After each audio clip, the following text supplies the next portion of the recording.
सद्वार्ता।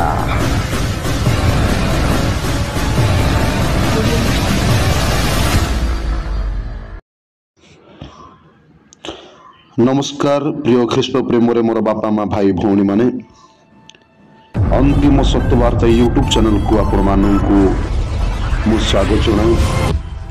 गत वीडियो रे आपण माने जानिथिले जे अंतिम कालर चिन्ह कौन अनेक चिन्ह प्रभु आमको बाइबल रे दैछंती। आमे अनेक चिन्ह जानिबा आसंतु आमे विलंब न करी एही वीडियो आरंभ करिबा आउ जानिबा जे प्रभु अनेक केतक चिन्ह मानको दैछंती। तो आमे पढ़िबा बाइबल रे किछि अंश माथ्यू 24 अध्याय 1 ରୁ 14 पद। माथ्यू 24 अध्याय 1 ରୁ 14 पद आमे पढ़िबा। जीशु देवालयरू बाहरी आसी प्रस्थान करिबा समय रे देवालयरू प्रसाद गुड़िको ताहांको देखाइबा सकाशे शिष्य माने ताहांको पाखको आसिले। से मानू कहले तुमने ए समस्त देखुच नुहे कि मो तुमको सत्य कहे जे एठारे गोटे सुधा पथर अन्य पथर उपरे न रही समस्त भूमिसात हो जिवो। से ओलिवेत पर्वत उपरे आसीन्न होइथिबा समय शिष्य माने आसी ताहांको एकांत रे पचारिले ए समस्त केबे घटिबो ओ तुम आगमन तथा जुग अवसानर लक्षण कौन हेबो ता हमकु कहि दियो। जीशु तांकु उत्तर देले कौन सी व्यक्ति तुमको भ्रष्ट न कराइबा पई सावधान हुओ, कारण मो नाम रे बहु संख्यक लोक आसी मु ख्रीष्ट बोली कही अनेकों को भ्रम रे पकाइबे। तुम माने युद्ध व युद्ध संबंधी गुजब शुणा को पाइब, किंतु तुम माने विचलित हुओ नहीं।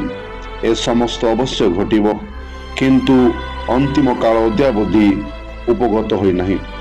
जाति विरोध जाति व राज्य विरुद्ध राज्य आंदोलन करी उठिब एवं बहु स्थान दुर्भिक्ष तथा भूमिकंप संगठित हेब। अवश्य समस्त वेदनार आरंभ मात्र तुमको निर्यातित करिबा पई समस्ते बा से माने समर्पण करिवे वो तुमको हत्या करिवे। मोर नाम सकाशे समस्ते तुमको घृणा करिवे। से समय अनेक लोक विश्वास ओहरी जीवे, परस्पर को धराई देवे वो विदेश करिवे। अनेक भंड प्रवक्तागण आविर्भूत होई संख्याधिक व्यक्ति मानू प्रतारित करिवे। अधर्मर प्रभाव बढ़ी जीवा जोगु लोकमानंकर स्नेह शिथिल होई जीवो, किंतु जे शेष पर्यंत सहनशील होई रहिबो से परित्राण लाभ करिबो। समस्त जाति उद्देश्य साक्षी स्वरूप यही सुसमाचार समग्र भूमंडल रे प्रचारित हेब व तत्परे अंतिम काल उपस्थित हेब।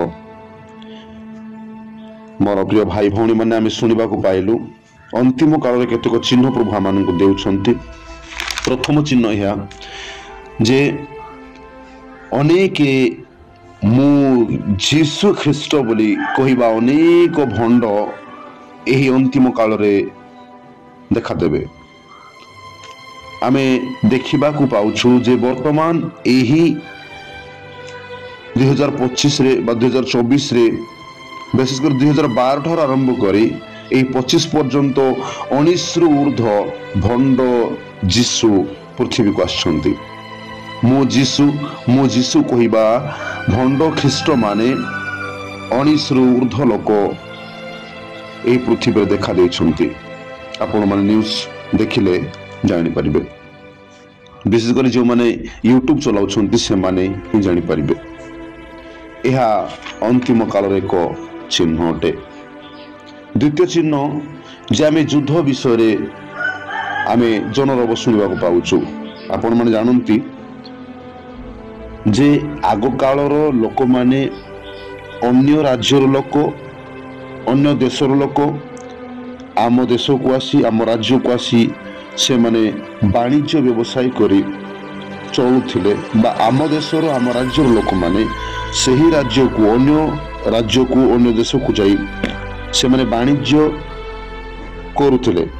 असुविधा किसी नथिला, युद्ध किसी नथिला, किंतु प्रभुंकर वाक्य सफल हेबा समय उपस्थित हुअन्ते ଏବେ ଆପଣମାନେ ଦେଖୁଥିବେ ଯେ ରାଜ୍ୟ ବିରୁଦ୍ଧରେ ରାଜ୍ୟ ଉଠୁଛି, ଯୁଦ୍ଧ ଦେଶ ବିରୁଦ୍ଧରେ ଦେଶ, ଇଣ୍ଡିଆ ପାକିସ୍ତାନ, ଇସ୍ରାଏଲ ଚାଇନା, ଏହିପରି ଅନେକ ଉଦାହରଣ ଆପଣମାନେ ଜାଣନ୍ତି, ଯାହାକି ଆମେ ଶୁଣିଛୁ ନ୍ୟୁଜ ମାଧ୍ୟମରେ କି ଯୁଦ୍ଧ ଚାଲିଛି। ଇଣ୍ଡିଆ ବୋର୍ଡରେ ମଧ୍ୟ এই ସମସ୍ତ ଅନ୍ତିମ କାଳର ଲକ୍ଷଣ, ଯାହା ପ୍ରଭୁ ଆମମାନଙ୍କୁ ତାଙ୍କ ଆଗମନ ପୂର୍ବେ ସିଗ୍ନାଲ ଦେଉଛନ୍ତି। ତ ଆମେ ଦେଖିବା ଆଉ ଏକ ଚିହ୍ନ ଯେ ଜାତି ବିରୁଦ୍ଧରେ ଜାତି। ଏବେ ଦେଖନ୍ତୁ ଆମ ପିଲାମାନଙ୍କର ପଢା ସାର୍ଟିଫିକେଟ ପାଇଁ ଜାତି ସାର୍ଟିଫିକେଟ ମଧ୍ୟ ଦିଆଯାଉନି, କାଷ୍ଟ ସାର୍ଟିଫିକେଟ। ତୁମର ଏଇ ଜାତି, ତୁମର ସେହି ଜାତି, ଏମିତି ଅନେକ ଜାତି ବାରଣ ବର୍ତ୍ତମାନ ଚାଲିଛି। ତ ଏହା ଅନ୍ତିମ କାଳର ଏକ ଚିହ୍ନ। ଆଉ ଗୋଟେ ଚିହ୍ନ ଆମେ ଦେଖିବା ଯେ ସ୍ଥାନେ ସ୍ଥାନେ ଦୁର୍ଭିକ୍ଷ, ଭୂମିକମ୍ପ, ମହାମାରୀ ଦେଖାଯାଉଛି। କରୋନା ମହାମାରୀ କୋଭିଡ-19 ଏକ ପ୍ରଭୁଙ୍କର ଆଗମନର ଲକ୍ଷଣ ଅଟେ। ଭୂମିକମ୍ପ ଦୁର୍ଭିକ୍ଷ କଥା କହିଲେ ତ ବର୍ଷକୁ 100ରୁ ଊର୍ଧ୍ୱ ସ୍ଥାନରେ ଭୂମିକମ୍ପ ବା ଦୁର୍ଭିକ୍ଷ ଆମେ ଦେଖିବାକୁ ପାଉଛୁ। ବନ୍ୟା, ବାତ୍ୟା, ଏହି ବିଗତ କିଛି ଦିନ ହବ, କିଛି ମାସ ହବ କେରଳରେ ବାଇନାଡ ବୋଲି ଗୋଟେ ଗାଁରେ ଭୂମିକମ୍ପ ହେବାର ଆମେ ଦେଖିଲୁ, ଯୋଉଟାକି ପ୍ରାୟ 3-4ଟା ଗାଁ ଏକାଥରେ ନଷ୍ଟ ହୋଇଗଲା। ଆଉ ଗୋଟେ ଜାଗାରେ ଆମେ ଦେଖିବାକୁ ପାଉଛୁ ଆମେରିକା, ଯାହାକି କିଛି ଦିନ ହେବ ତାହା ପୁଡ଼ିଗଲା। ମାନେ ଏମିତି ଅନେକ ଜାଗା ମାନଙ୍କରେ ପ୍ରଭୁ ଅନ୍ତିମ କାଳର ଚିହ୍ନ ଆମମାନଙ୍କୁ ଦେଖାନ୍ତି, ଲକ୍ଷଣ ଗୁଡାକ ଦେଖାନ୍ତି, ଯେ ଆମେ ଜାଣିପାରିବା ଯେ ଏହି କାଳ ହଉଛି ଅନ୍ତିମ କାଳ। ଏହି କାଳ ଦ୍ୱାରା ଆମେ ସତର୍କ ହେବା ଯେ ପ୍ରଭୁ ଆସିବାର ସମୟ ସନ୍ନିକଟ ହେଲା। ଏହା ଆମମାନଙ୍କୁ ଜାଣିବା ପାଇଁ ପ୍ରଭୁ ଆମମାନଙ୍କୁ ସୁଯୋଗ, ସୁନ୍ଦର ସମୟ ଆମମାନଙ୍କୁ ଦେଇଛନ୍ତି ମନ ପରିବର୍ତ୍ତନ କରିବା ପାଇଁ, କାରଣ ଏଇଟା ଦେଖି ଆମେ ମନ ପରିବର୍ତ୍ତନ କରିପାରିବା। ଆଉ ସେ କଣ କୁହନ୍ତି, ତୁମେ ମାନେ ମୋ ନାମ ସକାଶେ ଅନେକଙ୍କ ଦ୍ୱାରା ତୁମେ କଣ ହେବ, ଘୃଣିତ ହେବ। ଏବେ ଦେଖନ୍ତୁ ଆମେ ଦେଖୁଛୁ ପ୍ରଭୁଙ୍କ ନାମରେ ଅନେକ ଲୋକ ଆମମାନଙ୍କୁ ଘୃଣା କରନ୍ତି, ଖ୍ରୀଷ୍ଟିଆନ ଭାଇ ଭଉଣୀ ମାନଙ୍କୁ ନିର୍ଯାତନ କରନ୍ତି, ହତ୍ୟା କରନ୍ତି, ଅନେକ ଲୋକମାନଙ୍କୁ ମୃତ୍ୟୁ ମୁଖରେ ସମର୍ପଣ କରନ୍ତି। ଏସବୁ ଅନ୍ତିମ କାଳର ଲକ୍ଷଣ। ପରସ୍ପରକୁ ଲୋକମାନେ ଧରେଇ ଦେଉଛନ୍ତି ମାରିବା ନିମନ୍ତେ। ଆଉ ଭଣ୍ଡ ପ୍ରବକ୍ତା ମାନେ ଆସିବାର ତ ଏହା ମହାଲକ୍ଷଣ। ଏହା ଆମେ ଯଦି କହିବା ଏଇ ଭଣ୍ଡ ଏଇ 2025ରେ ବା 2024ରେ ଆମେ ଦେଖୁଛୁ ଯେ ବିଶେଷ ଭାବରେ ବହୁତ ଭଣ୍ଡ ପ୍ରବକ୍ତା ମାନଙ୍କର ଶିକ୍ଷା ଆମେ ଦେଖିବାକୁ ପାଉଛୁ। ଇନଷ୍ଟାଗ୍ରାମ ମାଧ୍ୟମରେ, ଫେସବୁକ୍ ମାଧ୍ୟମରେ, ୟୁଟ୍ୟୁବ ମାଧ୍ୟମରେ ଅନେକ ଲୋକମାନେ ପବିତ୍ର ଆତ୍ମାଙ୍କର ନାମ ନେଇ, ଯୀଶୁ ଖ୍ରୀଷ୍ଟଙ୍କ ନାମ ନେଇ ସେମାନେ ଅନେକ ଲୋକମାନଙ୍କୁ ଭଣ୍ଡଉଛନ୍ତି। ନହେଲା ଭାଷାରେ ସେମାନେ କଥା କହୁଥିବାର ଆପଣମାନେ ଶୁଣିଥିବେ। এইটা পবিত্র আত্মাঙ্কর কথা, এইটা পর ভাষা, এটা পর লোকর ভাষা বলি ସେମାନେ ଅନେକ ଭଣ୍ଡ ଶିକ୍ଷା ସେମାନଙ୍କୁ ଦିଅନ୍ତି। ଆପଣମାନେ ଦେଖିଥିବେ ଏଇ ପବିତ୍ର ଆତ୍ମା ଆସିଲା, ଏଇ ଏମିତି ଆସିଲା, ଏଇ ଆପଣମାନଙ୍କ ଉପରେ ଆସିଲା, ମାନେ ଅନେକ ଶିକ୍ଷା ସେମାନେ ଏମିତି ଅନେକ ଶିକ୍ଷା ସେମାନେ ଲୋକମାନଙ୍କୁ ଭଣ୍ଡେଇବା ପାଇଁ ଏଇ ବର୍ତ୍ତମାନ କାଳରେ ଭଣ୍ଡ ପ୍ରବକ୍ତା ମାନେ ବାହାରିଛନ୍ତି। এইটা ହଉଛି ଅନ୍ତିମ କାଳର ଚିହ୍ନ। ବିଶେଷ କରି ଖ୍ରୀଷ୍ଟିଆନ ଭାଇ ଭଉଣୀ ମାନେ ସେମାନଙ୍କ ପାଖକୁ ଦୌଡ଼ନ୍ତି।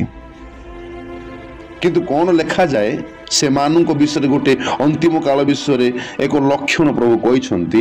ସେ ଲକ୍ଷଣ ଆମେ ପଢିବା ମାଥ୍ୟୁ 24:28 ଲେଖା ଅଛି, ଶବ ଶରୀର ଯେଉଁଠାରେ ଥାଏ, ଯେଉଁ ସ୍ଥାନରେ ଶବ ଶରୀର ଥାଏ, ଶାଗୁଣା ଗୁଡ଼ିକ ସେଠାରେ ଏକତ୍ରିତ ହେବେ। ଏହା ଅନ୍ତିମ କାଳର ଚିହ୍ନ ସ୍ପଷ୍ଟ ଭାବରେ ପ୍ରଭୁ ମାନଙ୍କୁ କୁହନ୍ତି। ଶବ ଶରୀର କିଏ? সেই ভଣ୍ଡ ପ୍ରବକ୍ତା ମାନେ, ସେଇ ଭଣ୍ଡ ଖ୍ରୀଷ୍ଟ ମାନେ, ଏମାନେ ସବୁ ଶରୀର ପରି। ଆଉ ଶାଗୁଣା ଗୁଡ଼ିକ କିଏ ନା ଯେଉଁ ଖ୍ରୀଷ୍ଟ ଭାଇ ଭଉଣୀ ମାନେ ତାଙ୍କ ପାଖକୁ ରୁଣ୍ଡ ରୁଣ୍ଡ ହୋଇଯାନ୍ତି, ହଜାର ହଜାର ଲୋକ ଯାଆନ୍ତି, କୋଟି କୋଟି ଲୋକ ଯାଆନ୍ତି, ସେମାନେ ଶାଗୁଣା ପରି ସେ ସବୁ ଖାଇବା ନିମନ୍ତେ ଗଲା ପରି ଏକତ୍ର ହୁଅନ୍ତି। ଏହା ଅନ୍ତିମ କାଳର ସ୍ପଷ୍ଟ ଲକ୍ଷଣ ଅଟେ। ମନ ପରିବର୍ତ୍ତନର ସୁସମାଚାର ଏହି ଯୁଗରେ ଦେଖାଯାଏ। ଆମେ ତ ଅନେକ ସୁସମାଚାର ଶୁଣିଛୁ, କିନ୍ତୁ ମନ ପରିବର୍ତ୍ତନ ବା ଅନ୍ତିମ କାଳର ଲକ୍ଷଣର ସୁସମାଚାର ଏହି ଯୁଗରେ ପ୍ରଚାର ହେଲା ପରେ ଅନ୍ତିମ କାଳ ହେବ। ଆଉ ଅଧର୍ମ ଏମିତି ବୃଦ୍ଧି ପାଇଲା ଯେ ଲୋକମାନେ ଏବେ ସ୍ନେହ ଶୂନ୍ୟ ହେଇଗଲେ। ଏବେ ଧନରେ ଲୋକମାନେ ବ୍ୟସ୍ତ ଅଟନ୍ତି। ଆପଣମାନଙ୍କୁ ଟଙ୍କାଟେ ମାଗିଲେ ଦେବେ ନାହିଁ, କାରଣ ସ୍ନେହର ଅଭାବ ଅଛି, ସ୍ନେହ ଶୀତଳ ହେଇଗଲା। ଏହା ଅନ୍ତିମ କାଳର ଚିହ୍ନ ଅଟେ। ତ ମୋର ପ୍ରିୟ ଭାଇ ଓ ଭଉଣୀ ମାନେ, ଏବେ ଆପଣ କମେଣ୍ଟ କରି ଜଣାନ୍ତୁ ଯେ ଏହି କାଳ ଅନ୍ତିମ କାଳ କି ନୁହେଁ।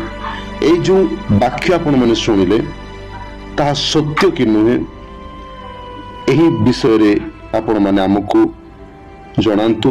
ଓ ଆଉ କିଛି ପ୍ରଶ୍ନ ଯଦି ମନରେ ଅଛି ତେବେ ତାହା ମଧ୍ୟ ଆପଣମାନେ କମେଣ୍ଟ ମାଧ୍ୟମରେ ଆମକୁ ଜଣାଇ ପାରିବେ। ଆମେ ଆପଣମାନଙ୍କୁ ବୁଝେଇବାକୁ ବା କହିବାକୁ ଚେଷ୍ଟା କରୁଛୁ ଯେ ଏହି କାଳ ବାସ୍ତବରେ ଅନ୍ତିମ କାଳ ଅଟେ। ତେଣୁ ଆସନ୍ତୁ ଆଉ ଅଧିକ ବିଷୟ ଆମେ ଜାଣିବାକୁ ପାଇବା ଆଗାମୀ ଭିଡ଼ିଓରେ। ସେହି ଭିଡ଼ିଓ ପର୍ଯ୍ୟନ୍ତ ଆମେ ବିଦାୟ ନେବା। ଧନ୍ୟବାଦ। ପ୍ରଭୁ ସମସ୍ତଙ୍କର ମଙ୍ଗଳ କରନ୍ତୁ। ଆମେନ୍। ହାଲେଲୁୟା।